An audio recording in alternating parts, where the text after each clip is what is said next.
More and more communities here in Massachusetts are dropping their mask mandates, even as one for the public schools remains in place. So here to answer your questions is Dr. Helen Boucher, the interim dean of Tufts Medical School and an infectious disease specialist at Tufts Medical Center. It's great to see you, Dr. Boucher. Thanks for your time.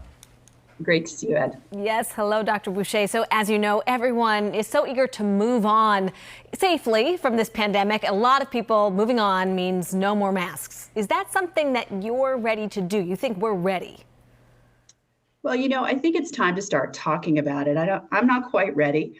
And I will point out that even in the municipalities that have made this decision, there are still clear guidances on where masks are still needed, places like public transportation and high-risk environments. And so I hope people could be patient a little longer. The numbers are still higher than we'd like, and that they really need to be for it to be totally safe. And Dr. Boucher, I know I'm parsing things here, but in some communities right now, people don't have to wear a mask in a store or a restaurant, but they do have to wear it in school. So do you think the state should continue to keep I'll call it, different standard for classrooms? Well, that's a hard question. I think that there's a lot of focus on schools and thinking about the right way to start dialing back the mitigation measures. And, we really want students and our children to have the total experience at school, but to be safe. So I think we're going to see some movement in that regard.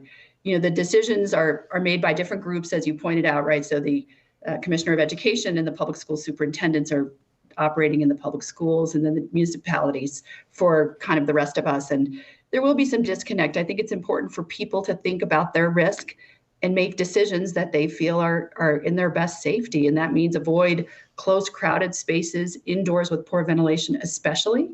And if you're not vaccinated, be extra careful. Mm-hmm. Okay, well, we do want to get to some viewer questions as well. This one comes from Luann, who writes, I am a 67-year-old woman in very good health. I received the J&J vaccine and then my booster in November. Should I get a booster again from either Pfizer or Moderna? Good news for you, Luann. You are fully vaccinated and up to date. So you don't need to have any other vaccinations at this time. Okay. Here's another question. This one comes from Scott, and it may sound simple, but I'm curious to hear your answer to this. Which COVID vaccine has the fewest side effects for men?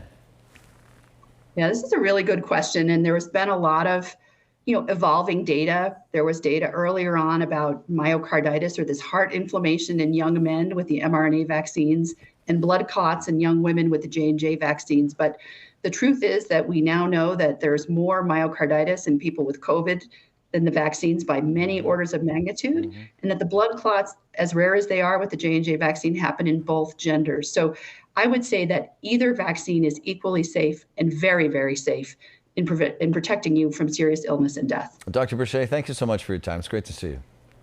Thanks, you too. Yeah, thank you, doctor. So if you have a question for our experts, send it to ask@wcvb.com. We'll bring as many as possible to our experts here on News Center 5 at 4:30 and 5:30.